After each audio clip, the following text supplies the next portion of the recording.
Hello, everyone. Welcome to Gator Insider, presented by Talon Wealth. I'm Sean Kelley, and of course, alongside is our Gators Insider, Chris Harry. The Gators now find themselves winners of 5 straight, first place in a tie with Texas A&M atop the SEC, and on a monster win streak at home, where they'll continue play on Saturday. Chris, let's begin our discussion from an insider standpoint. What's gone into the 5-game win streak for the Gators? How have you started to take it apart? I think when I was in the seat last time, Todd Golden, it was coming off the Georgia game, and Todd Golden spoke about, we got to be the gritty team, the tough team, whatever. So now you're looking at how this team has won those 5 straight games. Incredible rebounding, and it starts with a certain guy. I'm sure we'll get to him in a minute. Still playing the best defense in the Southeastern Conference. Really, really well. Ball security. Todd talked about that. Some of these games earlier in the season, they were just too loose with the ball, especially in first half, playing from behind. Boogie Flan has 5 turnovers over the last 5 games. That's a secret sauce for winning in this league, right? I think you're absolutely right, and especially as you layer it like that, guards to bigs. We'll get to the bench here in just a moment. Absolutely. There are a couple of anomalies that have come up now for the Gators during their recent success. The three-point percentage is better, but it's still last in all of Power 4. Yet the Gators are on track right now to possibly break their own points per game record from 2 seasons ago. They're scoring nearly 86 a game. And for the last 5, it's been 90-plus. It's hard to make sense sometimes in this day and age of basketball. If you're not real good at shooting threes, how are you so proficient in scoring the basketball? Yeah, what's wrong with this picture? But it goes to second chance points, obviously. And the Gators are shooting shots, and they're missing shots, but they're getting the ball back. And that's why you keep taking those open shots when you're rebounding, offensive rebounding at 45%, and probably getting the ball pretty close to the basket on those offensive rebounds. It's going to be a good mix for the Gators. Now, you mentioned the three-point shooting. In SEC play now, I think it's inched its way up to about 29.7, getting close to 30%. It's 36% the last 2 games. Maybe that's a sign of things to come. Got to play itself out. We got a much larger sample size of bad shooting than good shooting, but it's trending that way. Let's see if it can go that way. Indeed. And if you don't mind us nerding out on numbers a little bit more here. We will, too. There's this aspect right now where the Gators have these gaudy rebounding numbers. And the cynic in me at times says, well, because there's a bunch of missed shots to rebound. The stat I like to use is rebounding margin. How are you doing in a particular game against your opponent? Rebounding margin still number 1 for the Gators in the nation. That seems to be the differential here when you try to separate fact from fiction. Yeah, and it hadn't changed much in SEC play. I think it's 15.6 in overall, and I think it's just a little bit over 13 per game offensive rebounding margin, margin of victory on rebounds, or margin of rebounds in SEC play.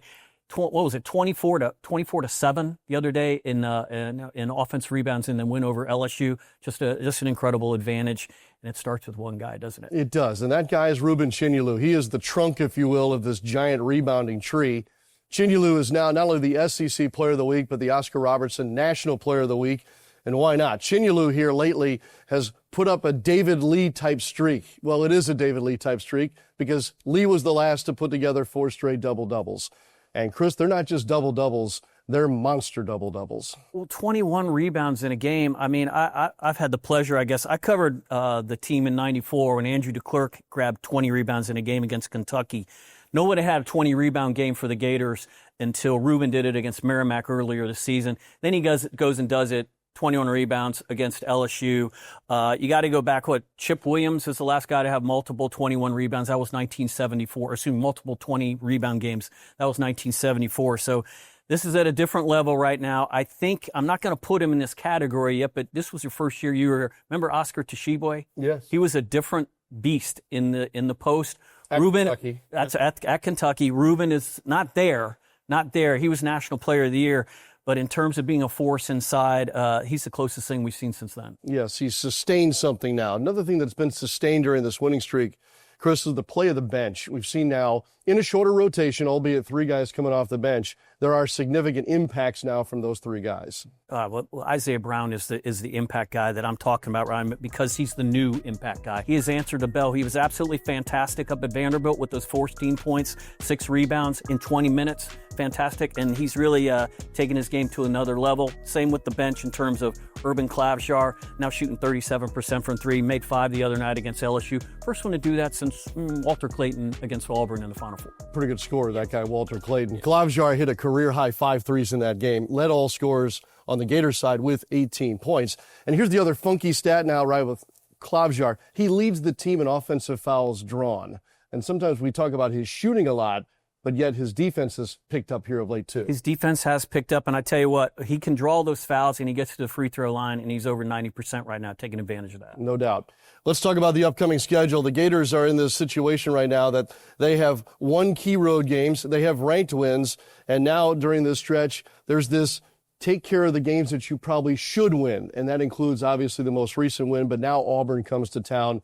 What a rematch here. This is a Final Four rematch from just months ago. Yeah, and both teams have more losses than they did when they met in the Final Four last season. You got the Todd Golden and Stephen Pearl relationship story that is a different level than the Bruce Pearl, Todd Golden story. Fantastic setup kind of game. It's already sold out. The Saturday SEC games at home, Florida has to take advantage of them. They're in a very, very enviable position at 5-1, tied with Texas A&M. Take care of business at home.